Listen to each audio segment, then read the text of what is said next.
Hello all those people in YouTube land. Now, I've shown you lots of forest stuff, how to make weapons. We can walk in the woods for a little bit, show you how to get the stuff that make weapons for.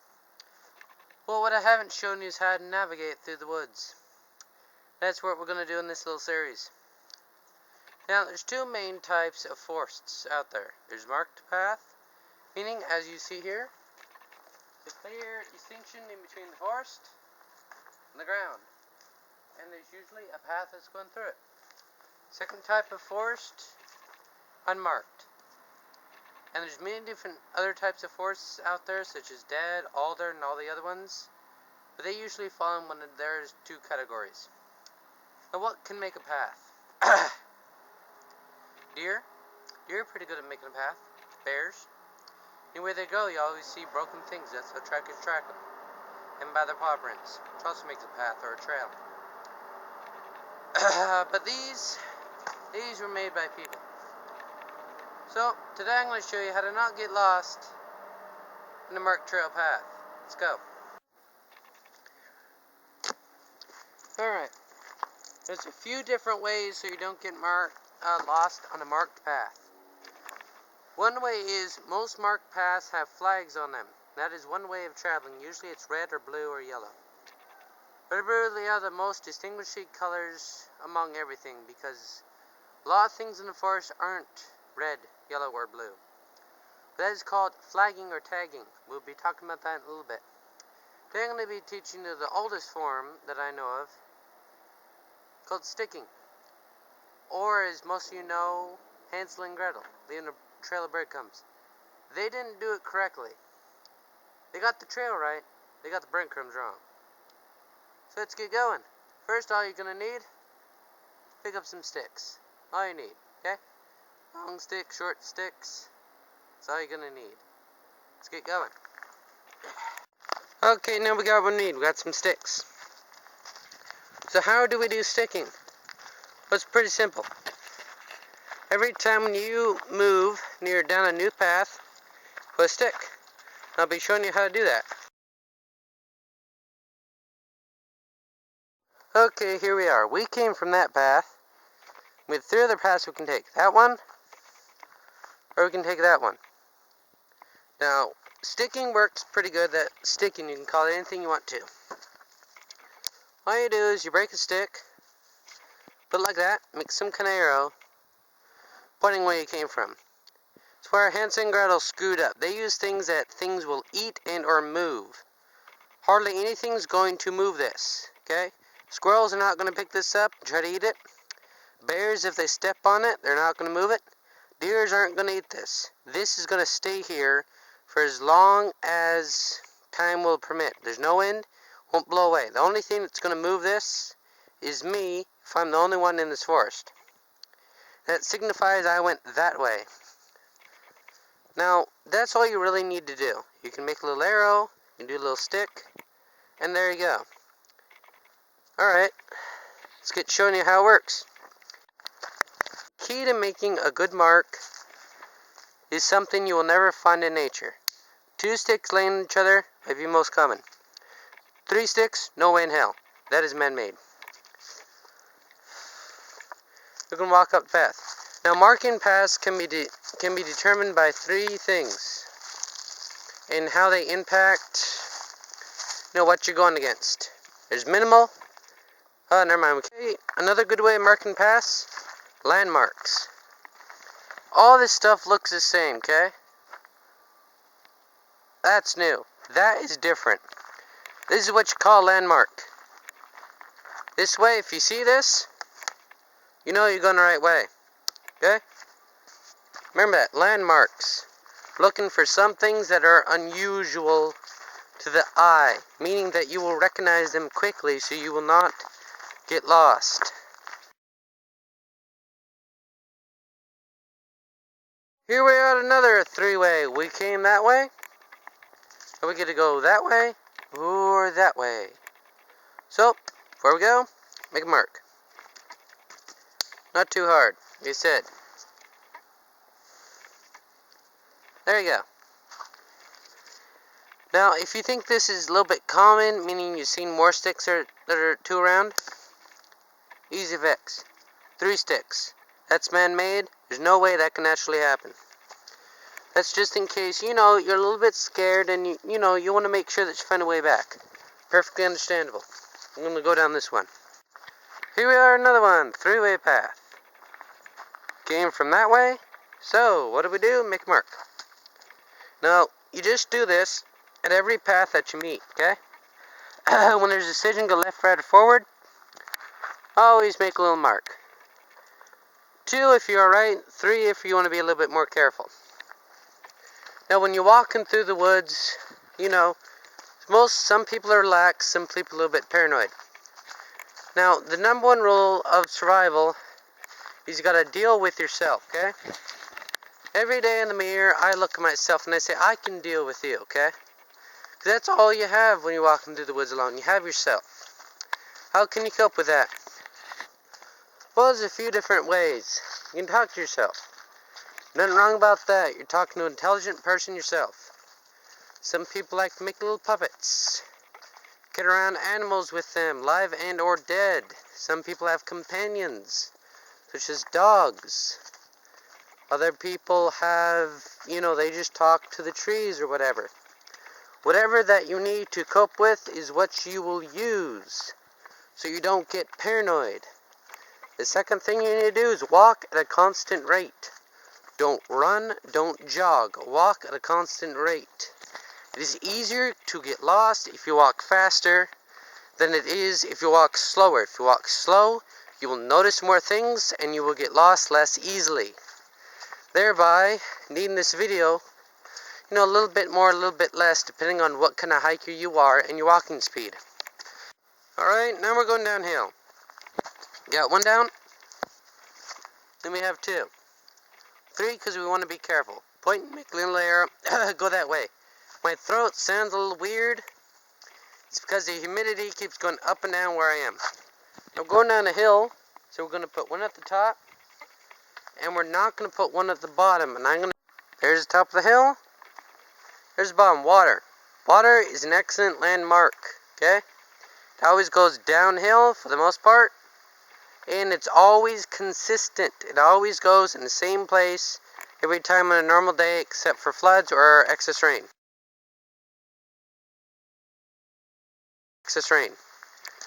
Now we're just going to go straight up here, then we're going to make a mark. Now there's a few different types of marks you can do. They're classified as 3 different ones, and how they impact the forest. There's minimal, meaning little to no impact of the forest. Medium to less impact on the forest. Last one is highly impactful to the forest. What we're doing is minimal, and I'll tell you why in a little bit. So, need to mark this tree. Same thing we do. We just break the stick, make a little mark, and we want to put it near this tree, or down here, or right near this path, to show that we came, and there we go. Alright, we're going to go this way now. Alright, now like I said, I'm going to show you all the different ways.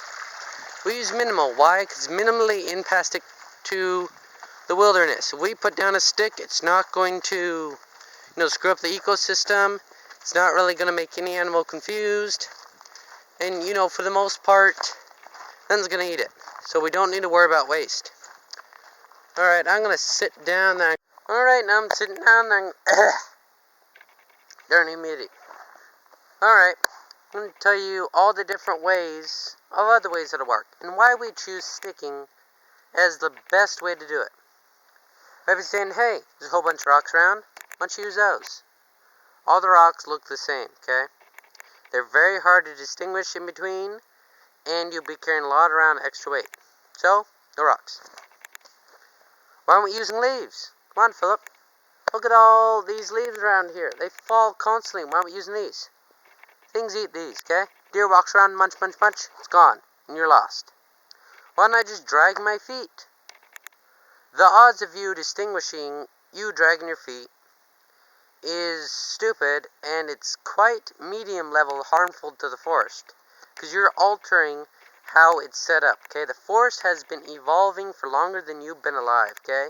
Ground shift, waterfalls, and then we have paths, or we have just wide open forests with plants supporting the ecostructure. If you make even the littlest of impact on it, you could change it for the worse depending on, how much you drag your feet. Next one is middle, meaning you're kind of impacting the forest, not too much. Some people who smoke drop cigarette butts everywhere. Hansel and Gretel. Why doesn't that work? Well, I'll tell you why. One, it's polluting, okay? Nothing can eat your cigarette butts, okay? No animal's just gonna go on and, cigarette butt, tastes good. No. The only animal that's ever been recorded to using cigarette butts is a few birds over in New York, that they use them as pesticide on their nests so they don't get fleas, okay? So don't be dropping your cigarette butts everywhere. Don't be dropping your cans either if you're a drinker of the energies, okay? That doesn't help. That's polluting whatever it is. Even though that it doesn't decompose or it doesn't rust, it's still pretty much impactful on the forest. Now this next one is a little bit of both. It's a little bit of highly impact to the forest and a little bit of not. I'll be talking about that in a little bit. Marking.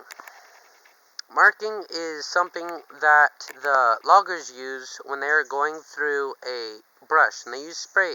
They use spray paints. Some of these spray paints do not affect the trees at all, but if you're using it strictly for navigation, it's really not worth even, getting that green paint, or green meaning it has no impact on the forest, not green meaning the color, of, you going through, because anyone can make a mark on the tree, okay? Just because you have a can of paint does not mean that Johnny Blue, who just walked in the forest, doesn't have a can of paint, and he might get lost, okay? So that really doesn't help. Flagging and tagging, okay? All flagging is taking a piece of fabric, any kind, and tying it to a tree. What it is. This isn't not always the case, but sometimes it is. Where will you ever find marking? Well, marking is used by the either Department of Fish and Wildlife, the fire department, or other branches of that have to do with the forest. What they do is either they stick little flags that you see in some national parks, not all, or they tie little ribbons to bushes and stuff, and you can watch through those. What are those used for, and why can't I use those for navigation? That's a little bit of mix of both. Some of those are made of biodegradable fabrics, meaning they don't last that long, and they have minimal if none impact on the forest. Why don't I want you using it? Well, first you have to rely on something that does not last forever, or long enough forever to where if you're spending a few days in the woods, this is going to last a lot longer than biodegradable fabric, and nothing's going to try to eat this.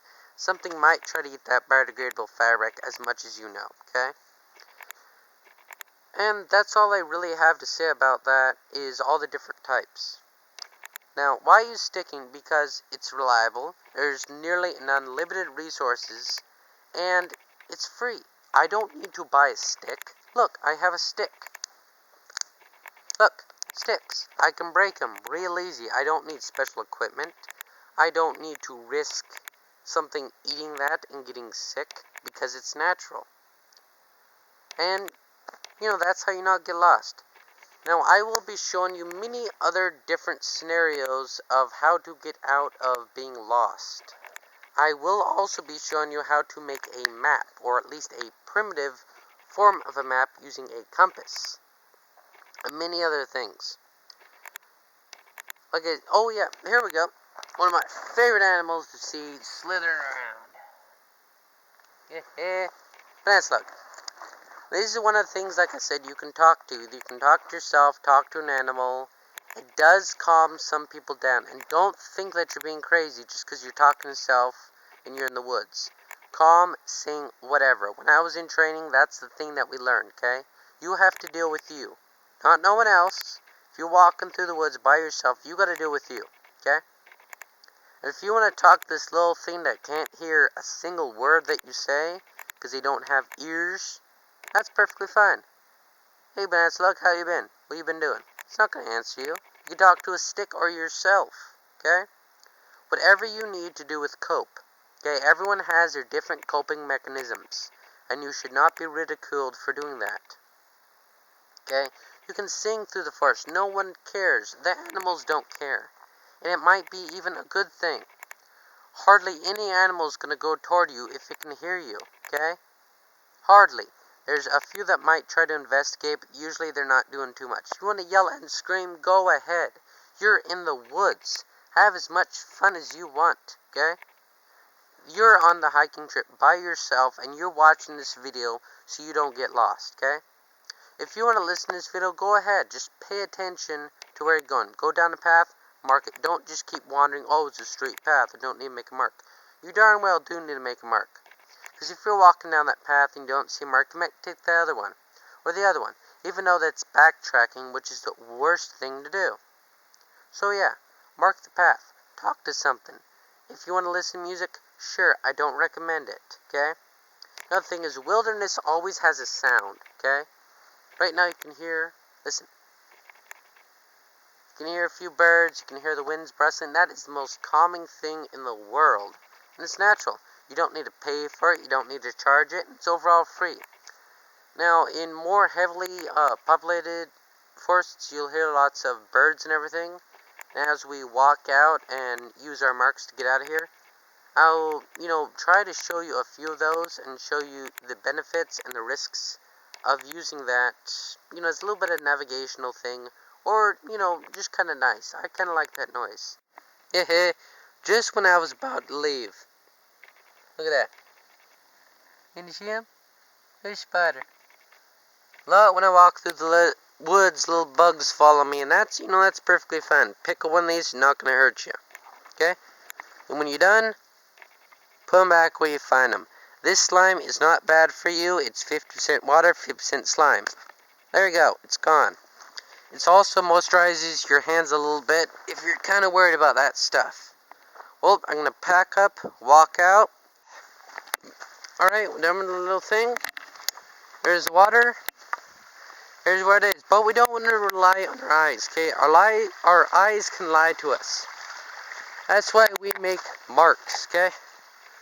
Marks, marks, marks. What's that? That does not look like it could fall naturally. And it seems to be pointing down there. See, that's why we use... I don't like it when the humidity gets weird. That's why I make marks, okay? And then go down here and look. There's only one logical path that we could go up. Oh look, we're at the top of the hill. And look, another mark. Going the right way. Oh yeah, and when you're done with your marks, no littering, don't need to worry about nothing. Here we are, another one. Look, must be going the right way. Why do we do that? So we don't backtrack. Keep moving forward, never turn around. Now, for a lot of people who spend a lot of time in the woods, they'll hear what is called the sound of the forest. If you can listen to it real quietly. I don't know if you can hear that, but there's some birds chirping around. Usually that's a good thing, okay? You want to hear noise in the forest. Even if it's your own mouth talking, you want to hear things in the forest, okay? Oh, look. As we're walking, another mark. We must be going the right way. Okay? Usually means a good thing. That means that if you've been walking in here for a while, they recognize you and they're not afraid of you. When they start not chirping and everything, that's usually when you should get worried. That means there's something new. Another person or whatnot. Moonshiners and other people who spend a lot of time in the woods doing a little bit less than legal activities, that's what they rely on. Or they tie bells and cans to bushes so they can hear things if something happens. We will be covering traps and snares and everything else and how to use them, though we will not catch anything because I don't want to harm any animals unless I absolutely need to. Oh look, a downed tree. I haven't seen any other downed trees. I remember there was a downed tree when we walked in here. we must be going the right way. Yeah, and we'll be covering some other wilderness stuff here. We'll also be teaching you how to make a fire. Now, I know most of you are probably thinking, oh, he's going to show us how to rub two sticks together. Yeah, when I took Shrub Chin, that's the only class I failed.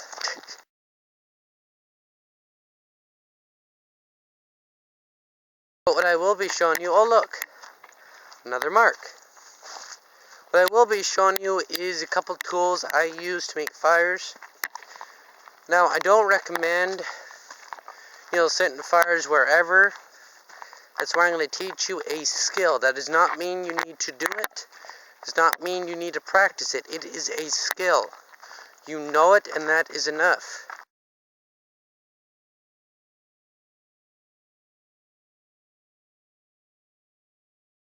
If you need to use it, you use it, okay? Currently, we're in the middle of a drought where I live. That usually means, 2-3 months without rain. And anyone with a little bit of experience with the fire department knows that means there's a burn ban currently in. It means no fires unless that is your only source of heat. And it's pretty warm outside, so no one's going to be setting any fires. Alright then. Oh yeah, also when you're walking through the woods, if you're like me, you don't really perceive time too much. It's very important you always have a watch. I attach one to my backpack wherever I'm going, so I always know it. Some people, they try to use palms. Palms is reading the sun by down and down to judge how many hours of sunlight you have left. Now, that does work. If you're like me and you have places to be and things to do, you can't afford, to be late. You kind of want to watch.